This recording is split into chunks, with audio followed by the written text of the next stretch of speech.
Hi guys. ரீசெண்டாக ஒரு சின்ன விஷயம் ரொம்ப ஹிட் ஆச்சு. என்னென்னா, லைஃப்பில் நம்ம க்ரோத்துக்காகவும் கெரியருக்காகவும் எவ்வளோ எஃபோர்ட் போட்டு ட்ரை பண்ணி ஃபெட்டப் ஆகி மேபி வின் பண்ணி 100% அதில் சாட்டிஸ்ஃபேக்ஷன் இருந்திருக்கும், வின் ஆர் லூஸ். ஆனால் ஒரு சில விஷயம் எவ்வளோ ட்ரை பண்ணாலும் உங்களுக்கு கிடச்சிருக்காது. ஃப்ரஸ்ட்ரேஷன் தான் மிஞ்சிருக்கும்.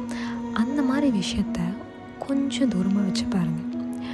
அது உங்களுக்கு தேவையா இல்லையா, ஹாப்பினஸ்ஸை கொடுக்குதா இல்லை அதில் ஃப்ரஸ்ட்ரேட் தான் ஆகுறீங்களான்னு பாருங்கள். அப்படி இருக்கப்போ எல்லாமே நம்மளுக்கு கிடைக்கணும்னு இல்லையே. Not everything is your cup of coffee. அந்த மாதிரி விஷயத்த அப்போதைக்கு இருக்க வரைக்கும் ஹாப்பியாக என்ஜாய் பண்ணிவிட்டு அடுத்து என்னென்னு போகிறது ரொம்ப ரொம்ப நல்லது. அங்கே ஸ்டக் ஆகாமல் இந்த மாதிரி விஷயத்த நம்ம லைஃபோட க்ரூஷியல் பாயிண்ட்ஸ் நம்மளுக்கு காட்டும். அந்த மாதிரி டிசைட் பண்ணி நம்ம அடுத்து போகிறது ரொம்ப நல்லது.